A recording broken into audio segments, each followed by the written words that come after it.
On va commencer par retenir que le yoga, ça travaille avec le mental et ça développe notre conscience. Où on se mène dans le yoga, c'est vers l'éveil. Ok, on se base sur ça. C'est parce qu'avec ça, le vrai yoga travaille. Là, vous pouvez dire, il n'existe pas le vrai yoga. Je vais mettre les choses au clair. On verra certaines choses dans cette vidéo. Il existe le yoga, même sans les postures. C'est aussi important à comprendre.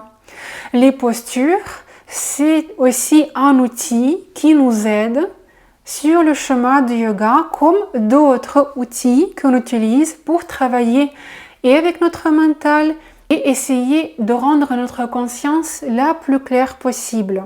Quand même, quand on entend le mot yoga, on imagine les gens faire les postures.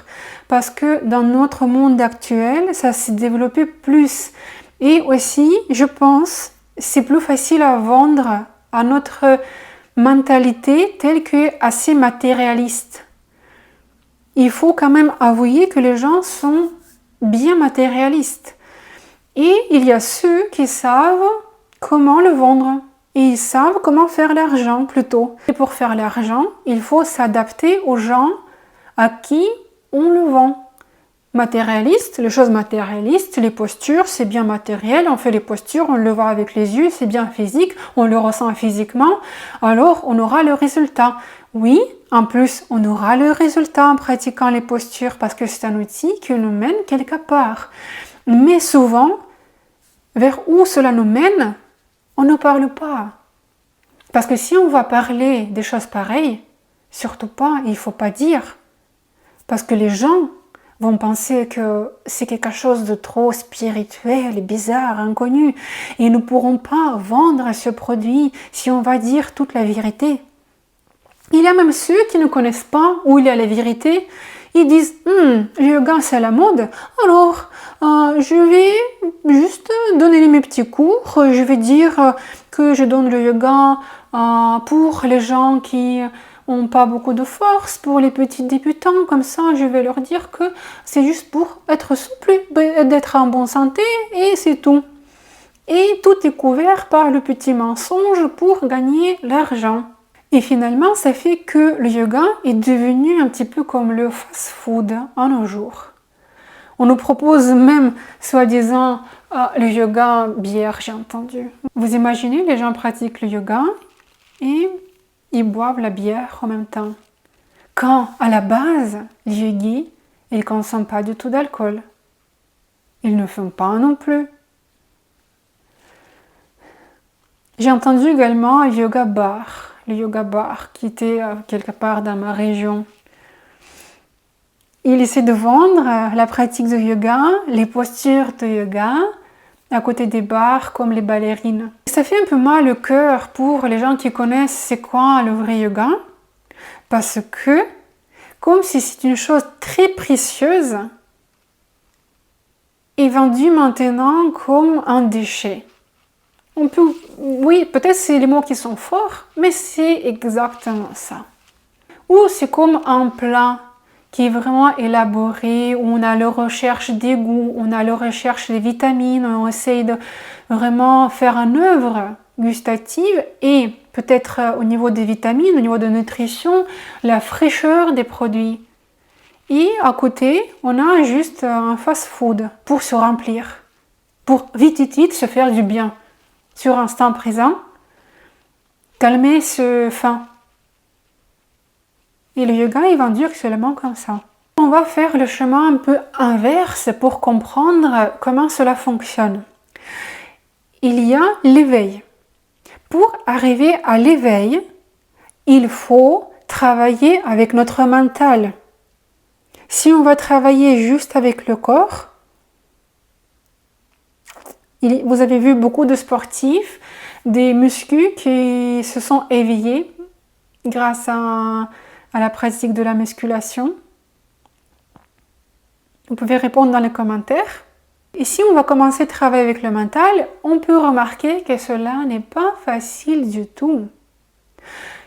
Il existe plein d'autres outils qui nous aident à se préparer pour le travail avec le mental. On peut commencer bien sûr travailler de suite avec notre mental, par exemple à travers les méditations. Quand je parle de la méditation, je parle plutôt de Pradhyana Dharana Samadhi. Ok, pour ceux qui connaissent, vous avez compris. Je ne parle pas de la méditation guidée avec une voix douce qui nous raconte une histoire qui nous plaît ou qui va guérir nos petits soucis psychologiques. Ce qui est bien aussi, certes, on a besoin, mais ça, c'est pas la méditation de yoga. C'est juste, encore une fois, on a utilisé le mot méditation parce que ça se voit. Si on va commencer à méditer, on va voir que c'est très compliqué parce que le mental commence à faire sa petite vie. Il va commencer à nous imposer ses propres images qu'on sera obligé de regarder, ses propres musiques qu'on sera obligé d'écouter. Et on peut bien sûr travailler uniquement la méditation, essayer quand même à persévérer et continuer d'être concentré sur notre point de concentration. Et à un moment donné, cela va nous aider. Mais il y a un autre outil tel que les postures ou pranayama, les respirations, les postures, les asanas, qui nous aident sur ce chemin pour que notre méditation, qui est un vrai travail, c'est pas la relaxation, c'est un vrai travail avec notre mental pour faciliter ce travail.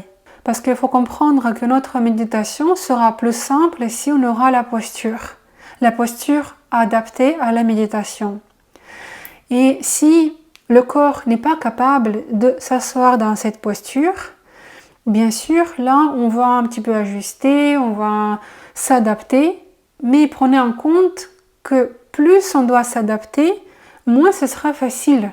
L'être vivant qui a le corps qui est prêt pour la méditation physiquement aura la méditation plus simple. Ici, on va utiliser la logique. Le yoga existe sans les postures. C'est juste que maintenant, il y a les gens qui ne sont pas capables de passer de suite à la méditation parce que c'est tellement dur pour eux qu'on doit passer par les postures. Et dans cette partie posture, on a différentes pratiques posturales.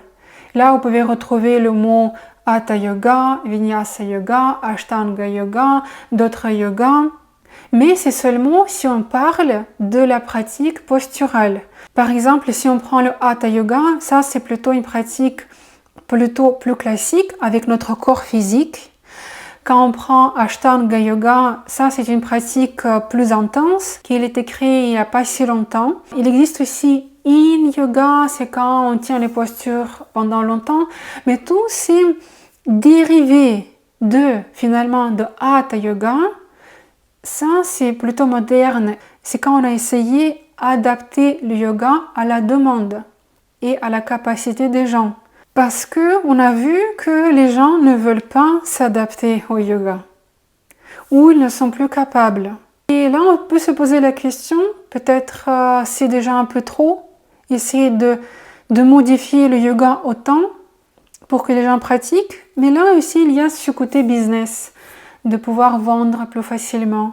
Il y a ceux qui ne recherchent pas forcément à élever la conscience, à travailler avec le mental. Juste, ils vont enseigner les postures pour, soi-disant, rendre leur corps plus souple. Mais vous avez compris que le yoga, c'est pas pour rendre le corps plus souple. On peut rendre le corps plus souple pour arriver à garder la posture de la méditation facile. Là, oui. Là, c'est juste. Si le corps n'est pas capable de s'asseoir dans la posture de la méditation sans souffrir, là, c'est juste de pratiquer le yoga pour assouplir le corps. Mais parce qu'il y a un autre but quand même derrière. C'est pas pour faire des jolies photos sur Instagram. Là, c'est vraiment ridicule. On peut dire que ça peut inspirer les gens, oui. Mais s'il n'y a plus rien d'autre derrière, ça, c'est pas le yoga. C'est plutôt la gymnastique qui a un petit peu le style qui ressemble le yoga. Et s'il n'y a pas de recherche de travailler avec le mental pour arriver un jour à l'éveil spirituel, c'est comme si on va utiliser une voiture juste pour mettre dans le jardin comme une statue pour faire joli dans le jardin parce que on a décidé que ça fait beau à la place d'un arbre. Quand la voiture, sa vraie destination, sa vraie nature, c'est pour qu'on puisse se déplacer. Ou c'est comme par exemple on va obliger un chat d'être un chien. C'est pas la nature d'un chat d'être un chien. Ou l'inverse, ce sera pas non plus correct. Si on va dire bah, tu as un corps d'un chien, mais comporte-toi comme un chat. Mais ce qu'on permet de se faire aujourd'hui avec le yoga, on l'utilise d'une manière pas forcément saine parfois. Est-ce que ça peut marcher? Oui, parce que ce sont les outils qui marchent. Mais si on l'utilise à part, posez-vous la question pourquoi on les utilise de telle ou telle manière. Alors, on peut faire la conclusion. Il n'existe pas de différents yogas. Il existe un seul yoga qui a pris un peu différentes formes. Parce que on a fait cela en sorte pour que ça prenne différentes formes. Et parfois on a donné différents noms. Mais regardez où cela mène. Et qu'est-ce que ça va donner finalement?